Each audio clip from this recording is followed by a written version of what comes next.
Hello everybody, my name is Mr. Hat, and today we're going over Leprechaun Returns, the latest sequel that just came out in December and was just recently premiered on the Sci-Fi Channel on St. Patrick's Day. It's the only sequel in this entire 8-film franchise to actually have any continuity with a single movie, and it picks up 25 years after the original 1993 film. And this is the first time that Warwick Davis does not come back to reprise his role as the Leprechaun, instead giving it to Lyndon Parko. This movie was produced by the Sci-Fi Channel and is packed with lots of fun and creative kills, gore, and let's get into it in this week's Horror Franchise Wednesday.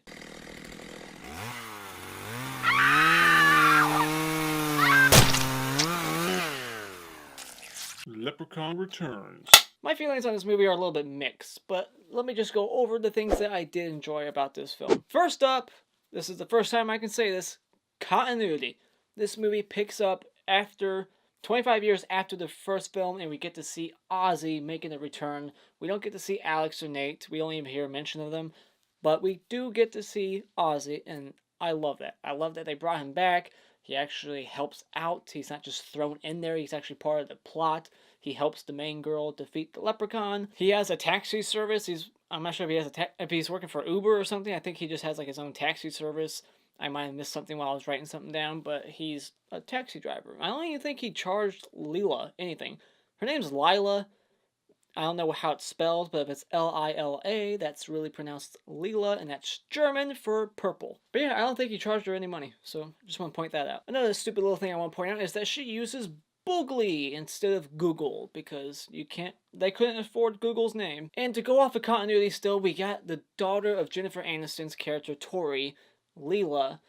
She is our main girl. She's the protagonist, and I will say for the most part her acting's okay. I mean, the acting across the board, it's not all that great. It's better than some of the sequels we've had, but it's not all that great. She's good. She actually does have a couple of moments where she has to be sad. She's, telling us about her mother and what happened. She's dead.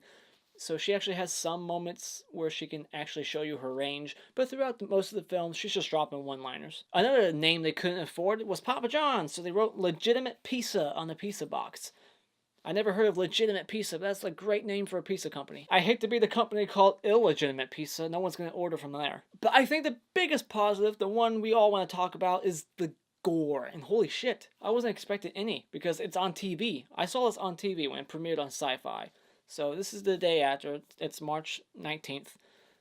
This movie had gore on television. I couldn't believe it. I grew up watching horror movies on TV all the time. They never had fucking gore. They cut it out. So I'm not sure if this is like a special occasion, like premiere. It's like, all right, we're premiering it. This is the first showing. This is our movie. We made it. We want you to see everything that we paid for. And we get to see it. I mean, they don't shy away. There's guts and intestines and people getting sliced up, blood spewing. This movie is for horror and gore fans, and the Leprechaun even makes note of that when he kills one guy. He straight up just says, like, it's kind of like breaking the fourth wall, maybe. There is one moment where he breaks the fourth wall, but he's like, this is what audiences want. They want gore, and that's true. You're right. But every kill in this movie is creative, and they all, like, they're done in a way where it matches, like, the character. Like, if the character is somebody who likes drones, they die by a drone. If this person's, Ozzy's fat, so of course he has to get his belly has to, implode with the leprechaun inside. The one chick has this trophy that she just randomly is like, hey, look at this trophy I got years ago, and then later on that trophy kills her. This one guy isn't good at hammering solar panels to the roof, and that comes back to bite him in the ass. So it's like these things are set up to pay off later. There's a payoff. Still with the continuity of the weakness is there. He has a weakness again. It's still the four-leaf clover, but I thought it was interesting that they interjected the weakness from part 2 into this film too. Like, he's weak with iron. Like, so now iron is his weakness, and four-leaf clovers. Plus, he's still cleaning shoes. Like, there's a moment in this movie where they throw shoes and he's cleaning them, except when he gets to the Crocs, he's like, what the hell are these? He throws them away like, this is not fashion. He drops like a one-liner about how Crocs are ugly, and I thought that was pretty funny. There's some good, like, jokes, because he was trapped down there for like 25 years in that well, so he does not know what's been going on since he's been gone. So he's seen like Priuses and Crocs, and he's like, what the hell is this? What's that? What's this drone?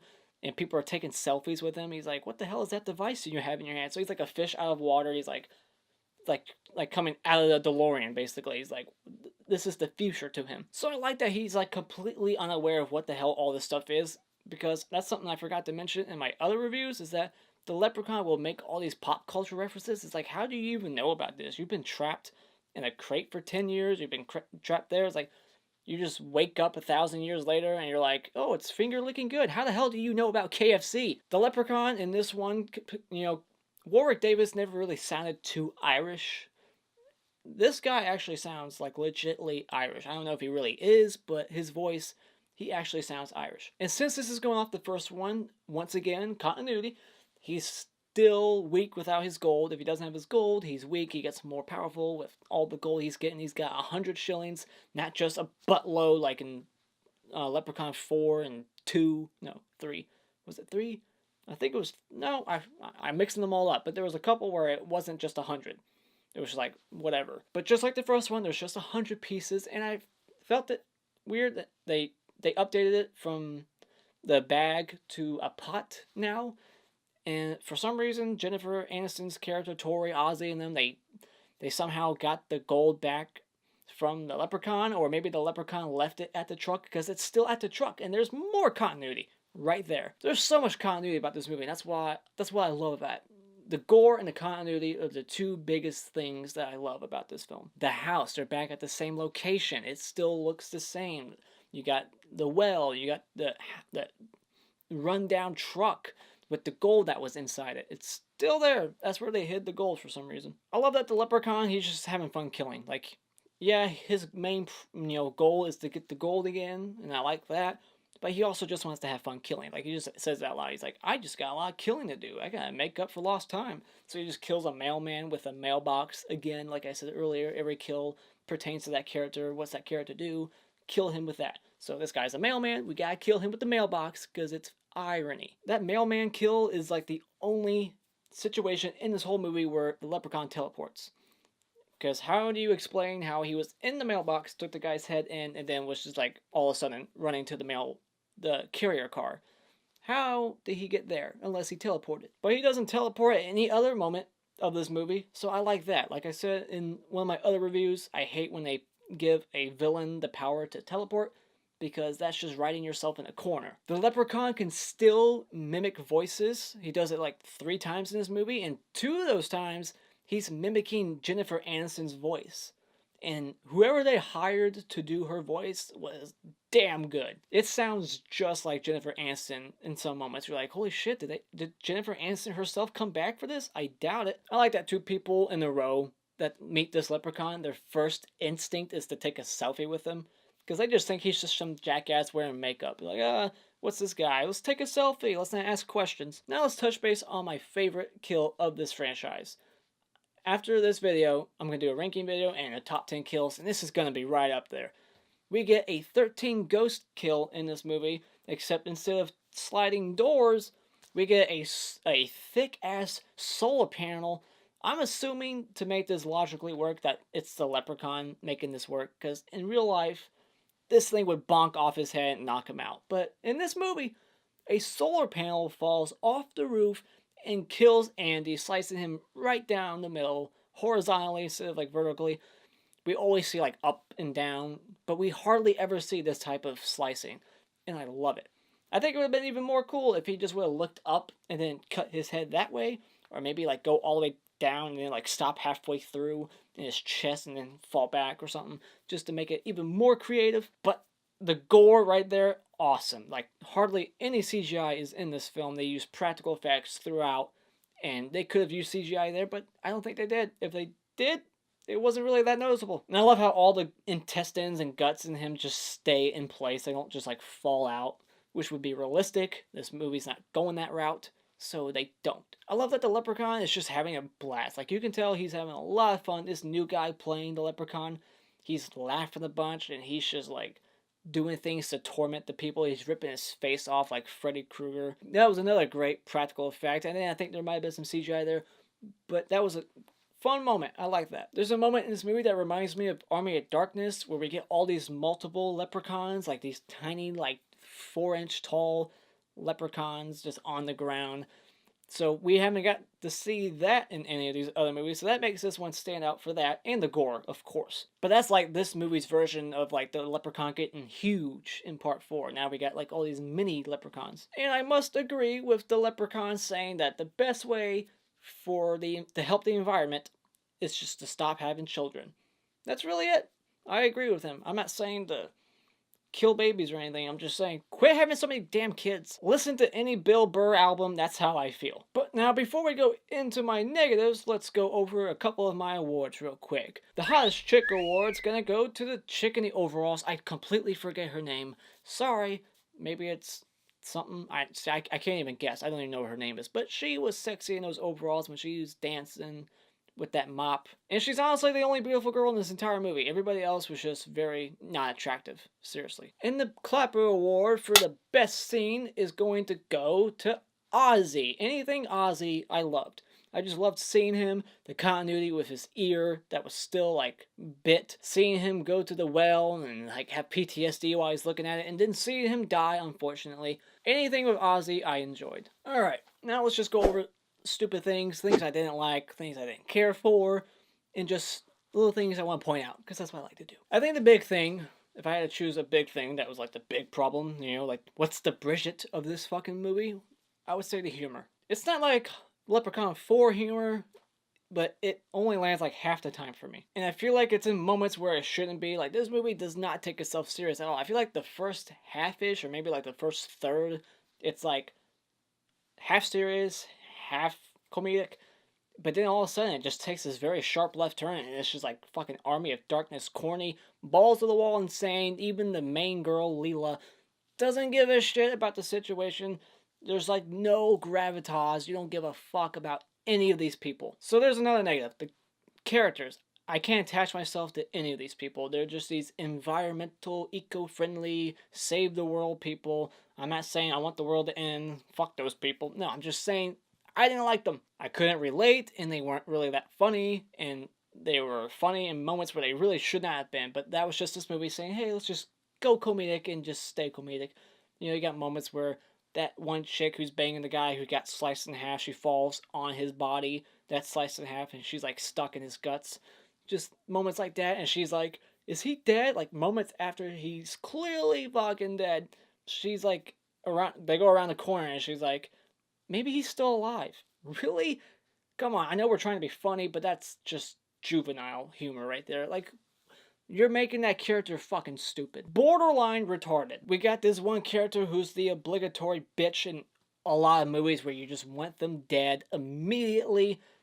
That girl who just says the wrong thing. She doesn't know how to socialize well. She's like, says things about people's dead moms when they just told you their mom was dead. You're like, oh, was she fucking nuts or something? Wow, really? That's this character? So yeah, you just want her dead, and her death makes the least amount of sense in this movie. Her death's the least satisfying. It's like, that's the character that gets the least satisfying death. But we get this other character who is just constantly panicked. Everything she says, she delivers it in like a panic, hyperventilating way. You're like, you can't do that. Don't do this. Don't touch that. Oh my gosh, you're not supposed to be... Huh? It's like, shut up! Shut up! And since this movie takes place in modern time, you have to wonder, like, well, why aren't they calling the cops? Why aren't they using the internet to call the cops? Well, because there's just no internet and no cell phone service at this house. Period. It's one of those easy write-offs where they just, like, throw a line in there, like, well, let's explain it.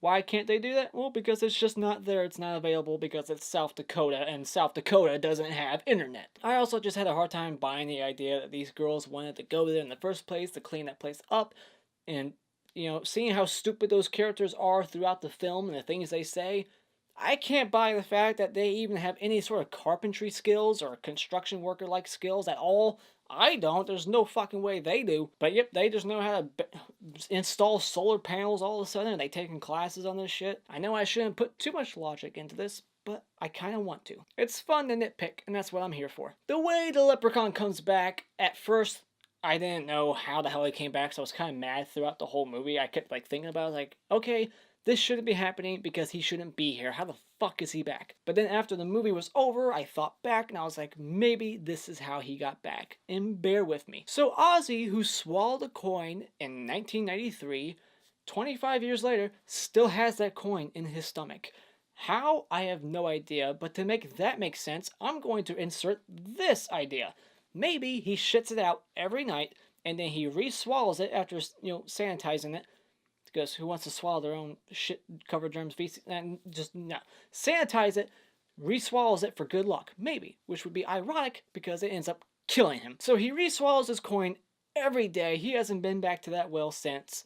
And at the end of the first one, I believe the Leprechaun says something like, once I get me gold back, I'll have enough power to come back alive or whatever. But technically, he's not dead, so I guess he never did die at the end of the first one. So he's just been down there completely powerless without his gold because 99 coins are that way at a truck, and the 100th coin is in Ozzy. But Ozzy is never near the well. But now he's dropping off Tori's daughter at this place, and that's something I want to break off and talk about real quick right now. Why the fuck is she there? Her mom told her the story about the leprechaun. She's having dreams about the leprechaun. Nightmares, really. Because it scares the shit out of her. It was the story she heard when she was a kid about something that actually happened to her mom, and now she's just going to that fucking place to live in the sorority house there. Get the fuck out of here. Why would you want to go back there? It makes no sense. But anyways, now Ozzy has to drop this girl off there, and he's walking right by the well. Guess who's down there? The leprechaun. And now that gold in his stomach is close enough within proximity of the well to give the leprechaun just enough power to send a water geyser up into the air, and it goes into Ozzy's mouth, the water, which probably has some sort of like residue of the leprechaun in it, some little piece, some little germ of the leprechaun in the water, so now it's in his system, fusing with the gold, and now there's enough power there for the leprechaun in his stomach to then form and break out. That's my explanation. If that's not really what was supposed to be the explanation for how he came back, let me know in the comments below, because otherwise I can't make fucking sense of this. How did he come back? Alright, now let's talk about the leprechaun. He is like I said, he's okay, but I really would prefer Warwick Davis. If Warwick Davis came back for this movie, this would be so much higher, so much better. The main negative with the leprechaun is his laugh and the high-pitched voice. Like, it gets very high-pitched. In his laugh, he laughs way too fucking much and way too high. It doesn't sound like the leprechaun that we know and love. It sounds like Grtilda from Banjo-Kazooie. There's even moments where he's not talking to anybody or talking, period, and he just starts laughing. Just no fucking reason. Looks at them through a window, starts laughing. What are you laughing at, buddy? I like how there's a scene where he just goes throughout and he says this entire rhyme. And the drunk girl, it takes her that entire rhyme to realize that he's like right next to her. It's like, really? Are you that drunk? I did think it was funny that he was just sitting in the sink. It looked cute. It's like a little toddler getting a bath. But he also just walks robotically. Like, was the makeup causing that? Like, he just kind of like walks very stiff and robotically. His like fingers protrude out. Like, just like he never has like a clenched fist. He's always like walking like this. It's like he just felt robotic and stiff. Alright, now let's go over a little stupid nitpicks. Like, just little dumb things I want to point out. These aren't things that hold the film back. I just want to point them out because that's what I like to do. First up, how did that mailbox get stuck on that guy's head? That's bullshit. You couldn't get that thing off your head? Was it welded to your head? Was it stapled to your head? No, it was pretty big. It's a pretty big mailbox for a house that doesn't get mail because it's just a recently moved into sorority house, but they're getting a lot of mail, I guess. How did they not hear the leprechaun talking out loud and laughing in the barn when they were doing God knows what? Why does Ozzy need to be mute when he comes back as this like sort of Pet Cemetery ripoff where he's just kind of like trying to help Lila find out where the gold's at, but he doesn't just tell her right away. He like waits for her to be like, do you know where the gold's at? And he's like, oh yeah, okay, there's a map over there. But he's like doing the charade game because it's supposed to be funny. That whole conversation was just awkward. That was the moment in the film where everything after that was completely bonkers. Like, just everything was corny, and the final girl there's two final girls. So Lila, she just became a leprechaun herself. She was dropping more one-liners than the leprechaun himself. Even when like a new guy just drove in and was like, oh my gosh, what's going on? And she dropped like a one-liner there. There's like an unnecessary dream sequence in this movie where she sees Ozzy and then she wakes up and is like, what was that for? Nothing. They let the drunk girl drive? Wow. Seriously. You got the drunk girl, she's the drunk, the obligatory bitch, and now she's driving the Prius. And then we got this stupid cliche in this movie where if something's like in the road, they have to just swerve off and hit a tree instead. I hate it. It's so stupid. Quit doing it. It's not that hard to just, yeah, she's drunk, so I buy it this time, but why the fuck did they let her drive? And let's talk about her death. Like I said earlier, I didn't like her death. It makes no sense. A sprinkler head? Like, how did, like, everything went along with the characters, the way they died. how does her personality being a drunk have to do with sprinkler heads? It just like flew at her, hit her in the mouth, and then it just killed her, and like blood's shooting out of the sprinkler thing in her mouth. Makes no sense. It's corny. That was just a lame death. I mean, it was also like a small thing. Like, did it really penetrate all the way through her head, or like far enough to like hit her brainstem or something? I don't know. We get a Halloween Resurrection moment, the tripod death in Halloween Resurrection. We get something similar in this movie where the guy gets decapitated by his own drone, which I had to look up what that was. Embarrassingly enough, I had to look that up. I was like, what the hell is that device called? It's a drone. I'm not your typical millennial. I don't know this shit. I really had to go look it up. But he just sits there and he takes it. He's up against a tree as if there's no left or right option to just run off to. Instead of, he's like, nope, I'm gonna get decapitated by my own drone because that's the way God intended it. Meanwhile, I'm just like, move, bitch, come on! I love how bodies are still pumping blood like 10 minutes later. They bump into this guy's body and his head's still spurting blood. And like one guy's sliced body is like still squirting blood, and it's like, really? Come on. That guy had a lot of blood in his head. I also just found it odd that Lila, she was like falling for that drone guy. At some point before the movie became so 100% comedy, there was a moment where she looked at him with like loving eyes, like she was falling for him, and he actually gave a shit about her. He felt sorry for her. It seemed like maybe he liked her. And then when he's dead and when all three of them find his body, Layla, the one who's supposedly falling for him, doesn't give a fuck. She just turns around and covers the mouth of the overalls chick. And is like, shh. Because she just knew she was about to scream behind her somehow. But she doesn't scream. She doesn't blink. She's like, oh, shit. Oh, okay. No, shut up. Shh. Apparently, there was no chemistry there. So I thought that was odd. Now, not to brag, but I saw this little tiny twist coming. The twist that, what's her face, the main girl who gets the shovel kill, she already knew where the goal was, and for some reason the whole movie was never speaking up about it. I swear there were moments before that where they were like, let's go get the goal. Why didn't she speak up? But I love how, look out. I knew that she knew. I knew somebody in that group knew where the goal was, or at least spent that goal to help renovate this place that they're cleaning up. It made sense.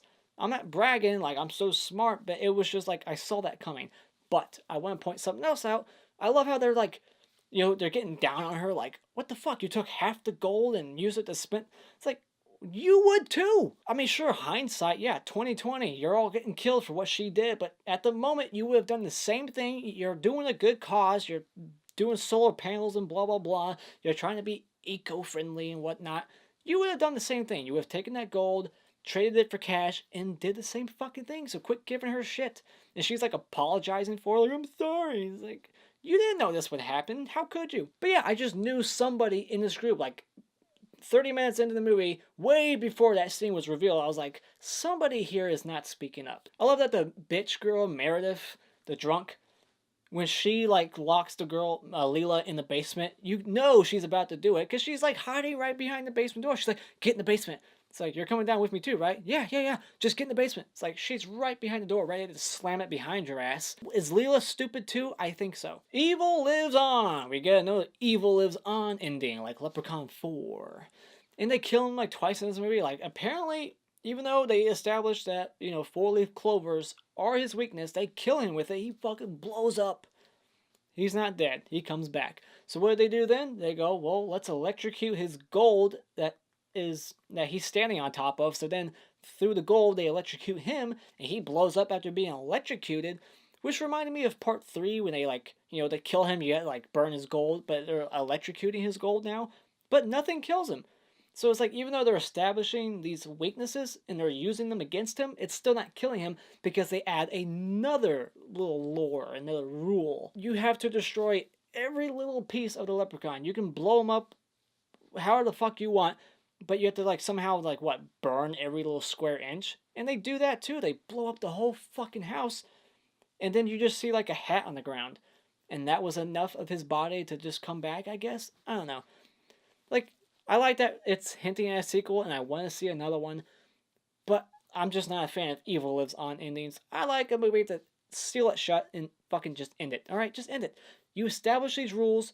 the characters abide by them. They kill him twice, and he just keeps coming back. It's annoying. I guess this could be a positive, but the black girl lives. Yeah, you don't see that too often. Part 4 did. But she survives with like a piece of debris stabbed clearly through mid-chest. And she's like, we should probably get to the hospital. I think I'm bleeding out.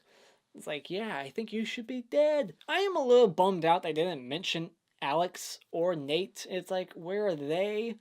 And I do find it kind of lazy that it's like, oh, where's Tori? She got cancer. What kind of cancer? Just cancer. It's the most common cliche, like, write-off thing in movies where it's like, we can't get this person back. How do we explain it? She got cancer. They never get creative, like, she got ran over by a loose Ferris wheel rolling through the carnival because nobody fucking tightened it down properly. That would have been hilarious, you know? Like, oh shit, she got ran over by a fucking Ferris wheel. I also feel like this movie just tries very hard to, like, feel very modern. It just inserts all this stuff that's gonna make it age eventually. Like 20 years from now, whatever's going on then, we're gonna look back at this movie like, wow, remember those years with Crocs and Priuses and drones and selfies? There's like 3 selfies in this movie. So yeah, I feel like this movie is just trying so hard, just like, how can we feel like it's 2018? I want to point out that the chicken truck driver at the end, I think, is drunk.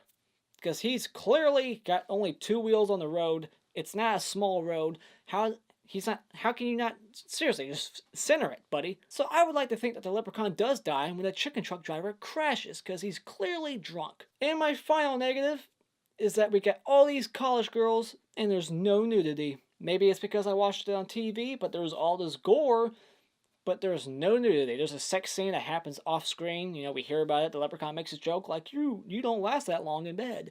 Trying to get at Andy, make him pissed. So there was a sex scene that we did not get to see. But yeah, that's just a small nitpick. No nudity. The second and third one and fourth one all had nudity. This one does not. I enjoyed this one. It was fun, but it just wasn't quite as good as a couple of the other ones. The gore was there, but that's not enough to save this film. So when it comes to Leprechaun Returns, if you're a gore hound and you just like gore, sure, go out and buy it. But if you're just a horror comedy type of guy, I think this one's only worth renting at Redbox.